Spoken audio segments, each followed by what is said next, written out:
কেমন ভালোবাসে নবী আম্মা খাদিজা কেমন ভালোবাসে নবী আম্মা খাদিজা যে ভালোবাসায় খুশি হতে আল্লাহ দয়াময় যে ভালোবাসায় খুশি হতে আল্লাহ দয়াময় কেমন ভালোবাসে নবী আম্মা খাদিজা কেমন ভালোবাসে নবী আম্মা খাদিজা যে ভালোবাসায় খুশি হতে আল্লাহ দয়াময় যে ভালোবাসা খুশি হতে আল্লাহ দয়াময় ধনী ঘরের মেয়ে হয়ে আম্মা খাদিজা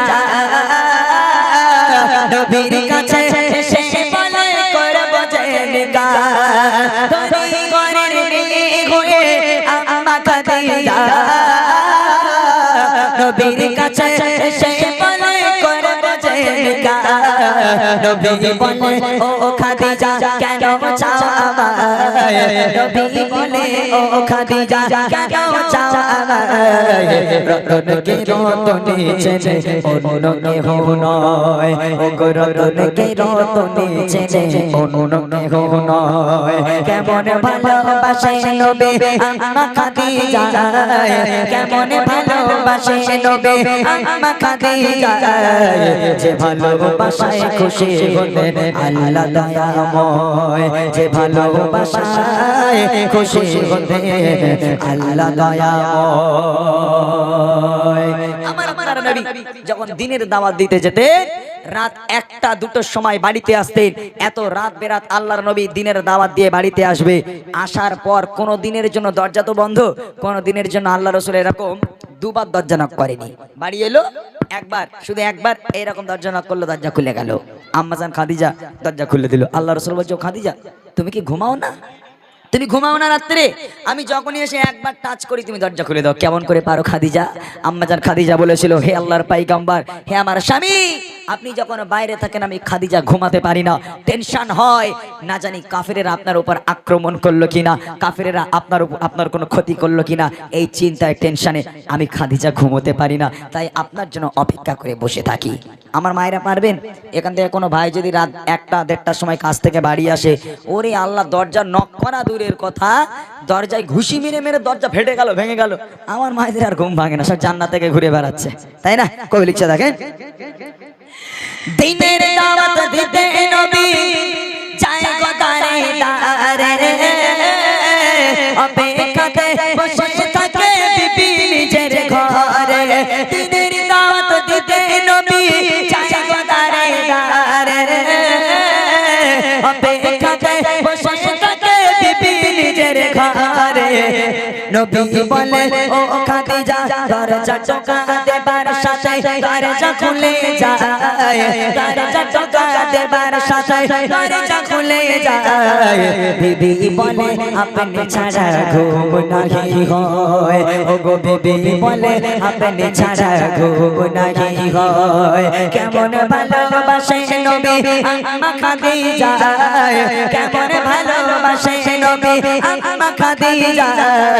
যে ভালোবাসায় খুশি হতে আল্লাহ দয়াময় যে ভালোবাসায় খুশি হতে আল্লাহ দয়াময় একদিন নবী বাড়িতে এলো এসে দরজা নক করলো দরজাটা খুললো আম্মা জান খাদিজা সামনে দাঁড়িয়ে আছে আল্লাহ রাসূল আম্মা জান খাদিজাকে দেখে হাউ হাউ করে কেঁদে ফেলেছে কেন কেঁদে ফেললো আল্লাহ রাসূল দেখছে আম্মা জান খাদিজা দাঁড়িয়ে আছে আম্মা জান খাদিজার জামাটা এমন অবস্থায় ছেঁড়া এমন ভাবে জামাটা ছেঁড়া আল্লাহ রাসূল আর নিজেকে ধরে রাখতে পারলো না হাউ হাউ করে কেঁদে ফেলেছে আল্লাহ রাসূল বলছে খাদিজা ভালো রাখতে পারলাম না তোমার আব্বার এত সয় সম্পত্তি এত জায়গা জমির মালিক তোমরা এত সোনা দানার মালিক ও খাদিজা সব স্বর্ণ সব সোনা নিয়ে এসে আমি নবী আমার রাস্তায় তুমি কুরবানি করে দিলে আজকে তোমার অবস্থা দেখো তোমার জামাটা এমন ভাবে ছিঁড়ে গেছে আমি তোমার জামাটা সেলাইও করে দিতে পারবো না আমি তোমাকে ভালো রাখতে পারলাম না আম্মাজান খাদিজা বলছে হে আমার স্বামী আমি আপনার কাছে খুব ভালো আছি তবে আমার 3টা আবদার আছে রাখবেন কি আবদার আম্মাজান খাদিজা বলছে, হে আমার স্বামী, আমি খাদিজা যখন মারা যাব দোকান থেকে কাফন কিনলে হবে না, তাহলে আপনার এই জুব্বা, আপনার এই পিরান মোবারক কাফন করে আমাকে পড়াতে হবে। দ্বিতীয় নম্বর আবদার হলো, আমি খাদিজা যখন আমাকে কবরে শোয়ানো হবে, আমাকে শোয়ানোর আগে আপনি নিজে কবরে নামবেন, কবরে নেমে কবরের চারপাশটা একবার হেঁটে ঘুরবেন, কেননা কবর যখন আমাকে আযাব দেবে, যখন চাপবে, আপনার পায়ের ছাপ থাকলে কবর আমাকে আযাব দিতে পারবে না, আমি বড় ভয় পাই। আর তৃতীয় আবদার হলো, যতক্ষণ পর্যন্ত মুনকার নাকির ফারিস্তারা আমার সওয়ালের জবাব না করবে, ততক্ষণ পর্যন্ত আপনি আমার কবর ছেড়ে যেতে পারবেন না, আপনাকে বসে থাকতে হবে। আল্লাহ রাসূল বলছে, খাদিজা আমি তোমার তিনটে আবদারই মেনে নিলাম। চলো তারপর দেখেন কবি লিখছে, বিবি বলে ও গো স্বামী মরণের পারে কবরে শোয়াবেন আমায় জুম্মা কাফন করে, কবরের চারিপাশে ঘুরবে ঘেটে ঘেটে, কবর ছাড়া নাই পারে আমায় পিছে দিতে, থাকবে বসে ফারিস্তাদের সওয়ালের সময়, থাকবে বসে ফারিস্তাদের সওয়ালের সময়, কবরের কঠিন আযাব বড়ই ভয়ের হয়, কবরের কঠিন আযাব বড়ই ভয়ের হয়। কেমন ভালোবাসে নবী আম্মা খাদিজা, কেমন ভালোবাসে নবী আম্মা খাদিজা, যে ভালোবাসায় খুশি হতে আল্লাহ দয়াময়, যে ভালোবাসায় খুশি হতে আল্লাহ দয়াময়। ইন্তেকাল হয়ে গেল, আম্মাজান খাদিজা মারা গেল। প্রথম নম্বর আবদার ছিল কাফন পরাতে হবে পিরান দিয়ে কাফন তৈরি করা হলো। দ্বিতীয় নম্বর আবদার ছিল কবরে নেমে হাঁটতে হবে। আল্লাহ রসুল কবরে নামলো, নেমে কবরে চতুর্পাশটা একটু হাঁটলো, হাঁটার পর আল্লাহ রসুল আম্মাজান খাদিজাকে কবরে শোয়ালো। কবরে শোয়ানো হলো। কবরে শোয়ানোর পর যখন একজন মানুষ মারা যায়, যখন কবরে শোয়ানো হয়, মুখটাকে কোন দিকে রাখা হয়? কোন দিকে? পশ্চিম দিকে। যখন কবরে শোয়ানো হয় কোনো মানুষকে, মুখটাকে পশ্চিম দিকে রাখা হয়। তো আম্মাজান খাদিজাকে যখন শোয়ানো হলো,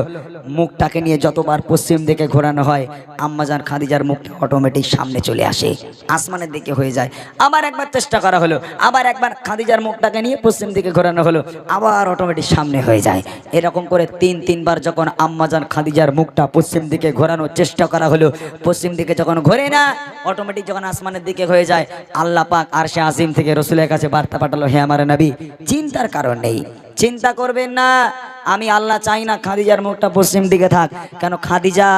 দ্বীনের জন্য, ইসলামের জন্য এত কোরবানি করেছে, খাদিজা এত কষ্ট করেছে, আমি আল্লাহ খাদিজার উপর খুব খুশি। আমি চাই না খাদিজার মুখটা পশ্চিম দিকে থাক, আমি আল্লাহ চাই খাদিজার মুখটা আসমানের দিকে হয়ে থাক, যাতে করে আমি আল্লাহ আরশে মুআল্লায় বসে বসে আমি আমার খাদিজাকে প্রতিনিয়ত দেখতে পারি। একবার জোরে বলুন না সুবহানাল্লাহ। কি ভালোবাসা! তখন প্রশ্ন করলাম না যে আল্লাহ পাক আরশে আজিম থেকে দুনিয়ার বুকের একটা নারীকে সালাম পাঠিয়েছিল, এই সেই নারী খাদিজা, যাকে আল্লাহ নিজেই সালাম পাঠিয়েছিল, এবং আল্লাহ পাক তানাকে দেখবে বলে তানার মুখটাকেও আসমানের দিকে করে রেখেছে। কবি শেষ সন্ধে লিখছে, দেখেন, যত সবাই খাদিজাকে কেবলাতে মুখ করে রে, ততবারে আসমানের ওই দিকে যায় যে ঘোরে, আল্লাহ বলে ও গো নবী চিন্তার কিছু নাই, আল্লাহ বলে ও গো নবী চিন্তার কিছু নাই, খাদিজাকে দেখবো বলে আমি সর্বদাই, ও গো খাদিজাকে দেখবো বলে আমি সর্বদাই, কেমন ভালোবাসে নবী আম্মা খাদিজা,